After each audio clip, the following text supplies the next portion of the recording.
Le chœur d'enfants entonnait tout juste le second verset de l'hymne. L'évêque Vincent Harlan avait déjà levé la main droite pour bénir la chapelle restaurée de la paroisse Sainte-Agnès. C'est à cet instant précis que le pape Léon XIV a interrompu la cérémonie de consécration. Son regard s'était arrêté à l'écart du cortège, là où un huissier guidait discrètement une veuve de 79 ans vers la grille latérale. Eleanor Whitmore ne protestait pas, ne haussait pas la voix.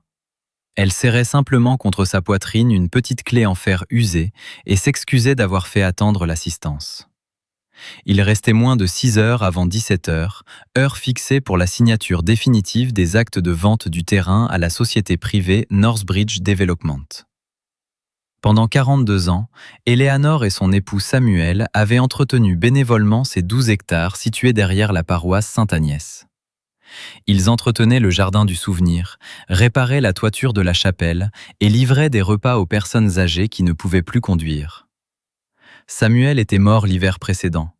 Sa tombe était déjà creusée sous un érable, juste à côté du sanctuaire. Mais ce matin-là, Eleanor s'était entendu dire que l'inhumation n'y aurait plus jamais lieu. L'évêque Vincent Harlan avait formellement approuvé la transaction. Des appartements de luxe et des cabinets médicaux privés allaient remplacer la chapelle, la salle des repas et le cimetière. Lorsque le personnel épiscopal a cherché à intercepter la veuve pour lui éviter un embarras public, Léon XIV s'est avancé vers elle et a fixé la clé dans ses mains. La serrure principale avait été changée quelques heures plus tôt, sous le prétexte d'une période de transfert protégée pour neutraliser toute perturbation. Eleanor souhaitait seulement déposer le rosaire de son défunt mari à l'intérieur avant la fermeture définitive des portes. En recevant la clé dont le petit jeton en laiton portait un unique mot gravé, « Maison », le souverain pontife s'est retourné vers le chœur et a ordonné de suspendre la cérémonie. Face à l'incompréhension de l'évêque qui rappelait que la vente sauverait 3 paroisses, réparerait le toit d'une école et épongerait la dette diocésaine en répétant la formule qu'il martelait depuis des mois, « Nous ne vendons pas l'histoire, nous assurons l'avenir ». Léon XIV a répondu d'une voix calme que l'avenir pouvait bien attendre 6 heures. À 11h15, le pape faisait apporter l'ensemble des titres de propriété, relevés topographiques, registre du cimetière et contrat de développement dans la salle paroissiale. Harlan, administrateur méthodique qui gouvernait le diocèse depuis 9 ans sans jamais élever la voix, pensait que l'alignement des chiffres suffirait à clore le débat. Le directeur des finances a exposé la froideur des nombres. Un cimetière non rentable, 400 000 $ de réparation estimée pour la chapelle, face aux 6 800 000 $ offerts par le promoteur, tandis que le programme alimentaire pour aînés ne coûtait que 22 000 $ par an. C'est alors que le catalyseur caché est apparu. Alors qu'un avocat produisait une copie certifiée de l'acte de 1947 cédant le terrain au diocèse pour $1 symbolique sans restriction visible, Eleanor a retiré de son sac à main une copie pliée.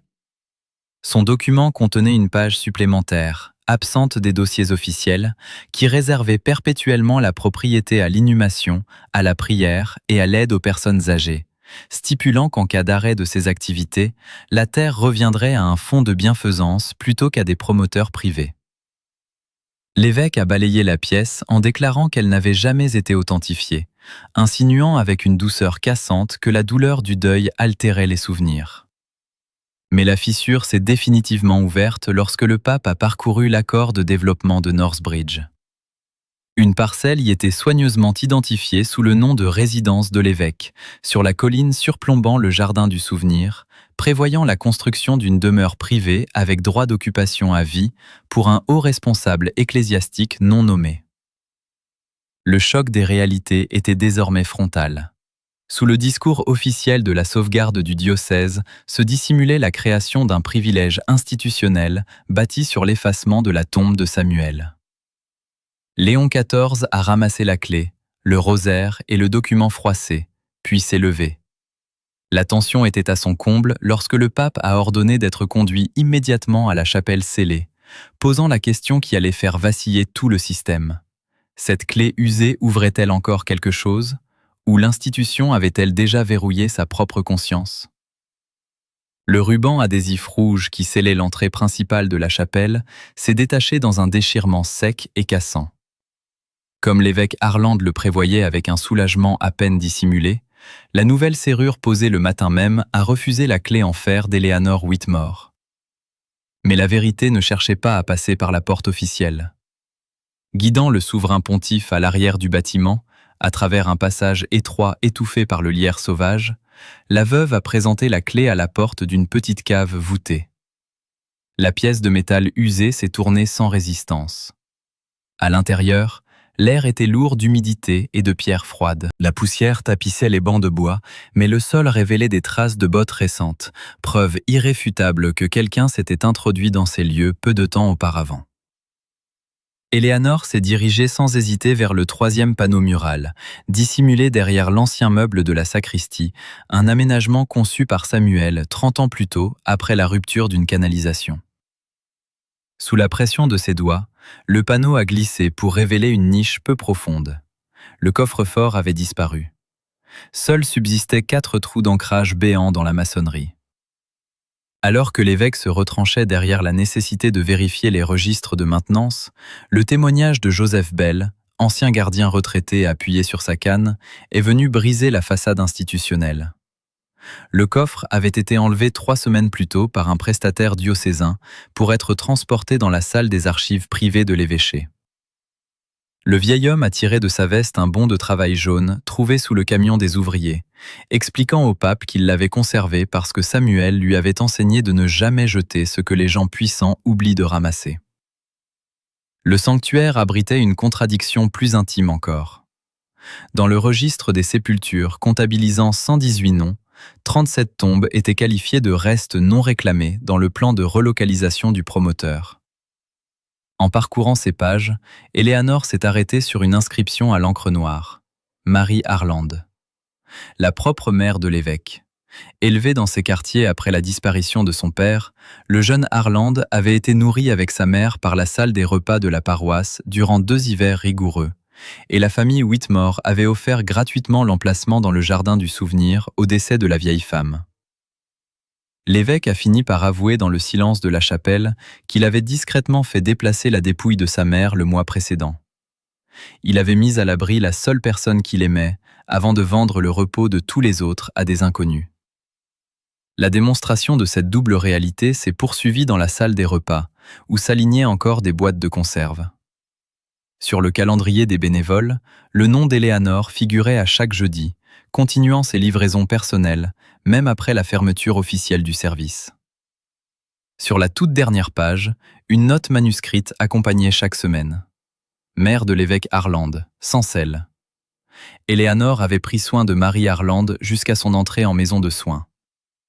Quand l'évêque a tenté de tendre la main vers cette preuve d'une humanité qu'il avait cherché à effacer des bilans comptables, le pape a posé sa main sur la feuille pour l'en empêcher, lui opposant un refus silencieux mais définitif.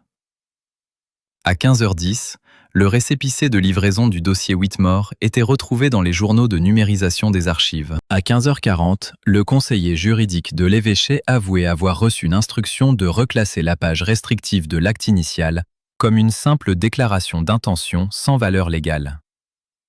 Lorsque les représentants de la société Northbridge sont arrivés à 16h avec une caisse de champagne en bois pour célébrer la transaction, Léon XIV a fait placer la caisse fermée sous la table.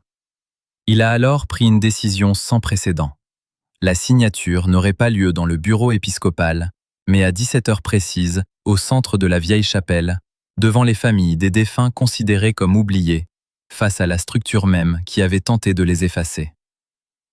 À 16h58, la vieille chapelle de la paroisse Sainte-Agnès affichait complet. L'espace réduit était physiquement fracturé en 2 mondes distincts. D'un côté de l'allée, les dirigeants de la société Northbridge Development tiraient à 4 épingles. De l'autre, sur les bancs de bois poussiéreux, les familles des défunts inscrits sur la liste des restes non réclamés. Tout au devant, Eleanor Whitmore occupait le premier rang, ses mains enserrant le rosaire de Samuel enroulé autour de la clé de fer. Devant l'autel, le coffre-fort retrouvé aux archives avait été déposé à même le sol, révélant sa peinture écaillée et sa charnière tordue. Léon XIV se tenait là, sans étole cérémonielle ni un signe de pouvoir souverain, signifiant qu'aucune bénédiction ne viendrait couvrir la transaction à venir. L'évêque Vincent Harlan est entré le dernier, tenant sous le bras le dossier noir contenant le contrat de vente. Alors que l'horloge murale dépassait 17 heures et que l'avocat du promoteur rappelait sèchement que l'option d'achat expirait à la minute même, le pape a posé une question fondamentale, directe et dépouillée. À quoi sert cette terre ? Face aux tentatives de l'évêque de justifier l'opération au nom d'une gestion pragmatique qui dépasserait le simple sentimentalisme, Léon XIV a désigné la veuve et réitéré sa question. Harlan, dont la maîtrise de soi si longuement travaillée commençait à se fissurer, a tenté une dernière ligne de défense institutionnelle, affirmant que le terrain servait au ministère lorsque ce ministère était soutenable. Le pape a alors sorti la dernière page originale de l'acte de propriété, extraite du dossier juridique où elle avait été reléguée comme correspondance historique. L'authenticité des signatures et du sceau était indiscutable. La clause restrictive interdisait formellement toute vente tant que l'inhumation, la prière et l'aide aux personnes âgées demeuraient possibles sur ce site. Face au blocage, les forces extérieures ont tenté une manœuvre d'atténuation. L'avocat de Northbridge a immédiatement sollicité une suspension de séance à huis clos pour négocier un compromis discret.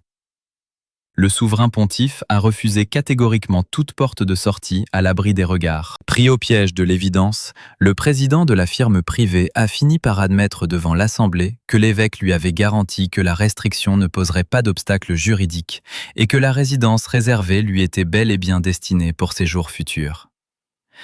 L'illusion d'une continuité pastorale s'est effondrée sous le poids d'un micro-détail exprimé depuis les bancs. Éléanore a rappelé à l'évêque qu'il avait pris soin de déplacer sa propre mère en premier, afin d'éviter qu'elle ne finisse sous le béton des engins de chantier.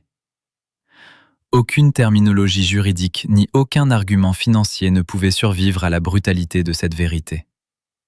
Posant le registre des sépultures sur l'autel, Léon XIV a lu à voix haute les 5 premiers noms répertoriés comme abandonnés. Un instituteur, un vétéran, une cuisinière de la paroisse, 2 veuves. Puis, présentant le registre à Harlan, il lui a ordonné de lire le nom suivant. Les yeux de l'évêque se sont ancrés sur le papier sans qu'aucun son ne sorte de sa gorge. Le nom inscrit était celui de Samuel Whitmore, dont l'emplacement réservé était déjà programmé pour le terrassement. Tendant la clé de fer vers l'évêque déboussolé, le pape lui a demandé qui lui avait donné le droit de vendre la place d'un homme avant même que sa veuve n'ait pu l'y enterrer. Harlan a cherché du regard une porte de sortie, invoquant une dernière fois le salut financier du diocèse, mais le silence est devenu total lorsque le pape a souligné l'absurdité du sacrifice. Le diocèse n'avait pas besoin d'une résidence privée pour l'évêque, et les pauvres n'avaient jamais demandé la fermeture de leur salle de repas. Le dossier noir a glissé des mains de Harlan. Les structures de protection du système s'étaient totalement liquéfiées, laissant l'autorité face à la nudité de ses choix, à l'instant même où la signature de l'annulation devenait inévitable. La déchéance ne s'est pas faite dans l'éclat des accusations théâtrales, ni dans le pathos de la colère. Léon XIV n'a pas haussé le ton. Il n'a cherché ni à humilier l'homme, ni à provoquer les applaudissements de la foule pressée sur les bancs de bois. Il a simplement rendu la vérité physique, inéluctable, palpable au milieu du silence de la chapelle. Il a invité le président de la société Northbridge à faire avancer la page des signatures, puis a tendu le stylo à l'évêque. Harlan ne signait pas la vente. Ses épaules se sont affaissées lorsqu'il a apposé son nom au bas du document d'annulation à 17h12 précise. Quand le promoteur a tenté d'élever une dernière objection juridique, la menace implicite d'un examen judiciaire public portant sur un contrat dissimulant une clause restrictive et un privilège personnel a mis un terme définitif aux velléités commerciales. Mais la mesure de justice qui a suivi a provoqué une onde de choc au sein même de la structure institutionnelle. Le souverain pontife a démis l'évêque Harlan de toute autorité financière avec effet immédiat. Il a exigé sa démission formelle, ordonné une révision indépendante de chaque transaction immobilière validée sous son mandat et l'a mis à la disposition des enquêteurs civils. Surtout, le pape a rejeté la pratique usuelle du transfert discret, ce mécanisme institutionnel qui consistait à faire disparaître un responsable dans une retraite dorée, pendant que l'administration réparait silencieusement les dégâts. Pendant 30 jours consécutifs, sous une supervision stricte, l'évêque allait devoir restaurer le jardin du souvenir de ses propres mains, replacer chaque stèle funéraire, rouvrir la salle des repas et faire face quotidiennement aux familles qu'il avait traitées comme de simples variables d'ajustement. Lorsqu'un conseiller émérite a murmuré à l'oreille du pape qu'une telle assignation publique serait perçue comme une dégradation choquante de la fonction épiscopale, Léon XIV a répondu sans même détourner son regard de Harland que le service ne dégradait pas la fonction, mais que c'était le fait de s'y soustraire qui la dégradait. Les masques officiels tombaient les uns après les autres. La restitution a été proclamée point par point. La résidence privée de l'évêque ne serait jamais construite, la colline devenant un verger public accessible à tous. Un autre bien diocésain non grevé de charges serait vendu pour combler les dettes urgentes, tandis que la firme Northbridge assumerait les frais de préparation annulés pour avoir contracté malgré la connaissance du litige. La chapelle et le cimetière ont été placés sous la protection permanente d'un fonds de bienfaisance.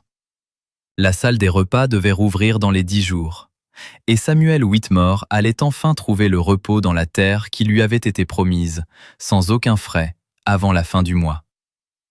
Éléanore a fermé les yeux, la clé toujours serrée dans son poing tremblant. Prenant les choses en main, Léon XIV a retiré lui-même la serrure neuve de la porte d'entrée. Joseph Bell a ajusté l'ancien mécanisme de fer. Le pape a alors remis la clé usée à Éléanore et lui a dit simplement d'ouvrir. L'acier a tourné dans un déclic lourd et familier. Les barrières du système venaient de céder définitivement face au poids restauré d'une parole donnée. La porte de bois massif s'est ouverte lentement sur la lumière du jour. Dehors, le long du chemin de pierre, les résidents âgés attendaient dans le doute, incertains de pouvoir franchir un jour à nouveau ce seuil. Éléanore Whitmore est restée debout au centre de l'ouverture, maintenant le battant grand ouvert. Aucun discours protocolaire n'a été prononcé.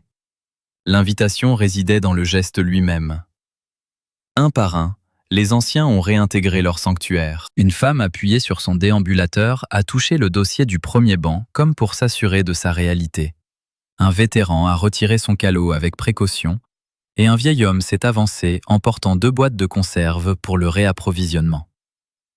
Au pied de l'autel, l'évêque Harland se tenait immobile.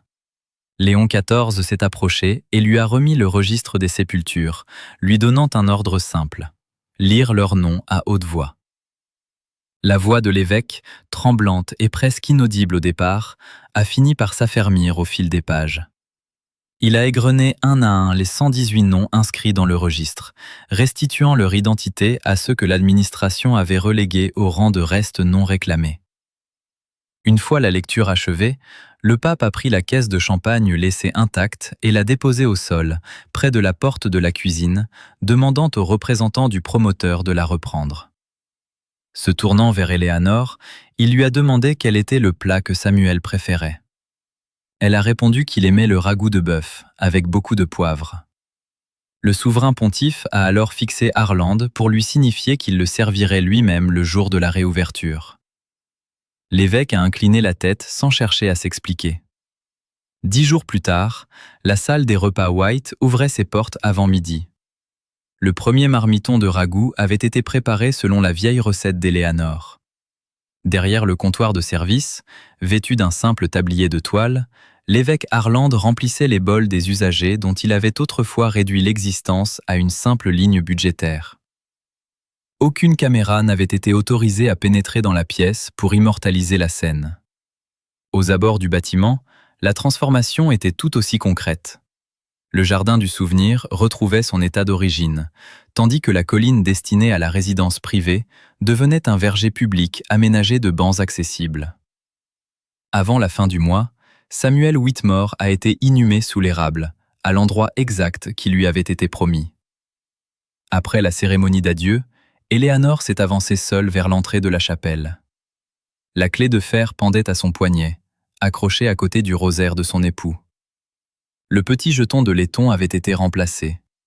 Il ne portait plus le mot unique de jadis, mais une phrase gravée de 4 mots. Une promesse toujours tenue. Éléanore a introduit la clé dans la serrure, a fait tourner le mécanisme de fer et a laissé la porte entr'ouverte, suffisamment large pour que la personne suivante puisse entrer à son tour.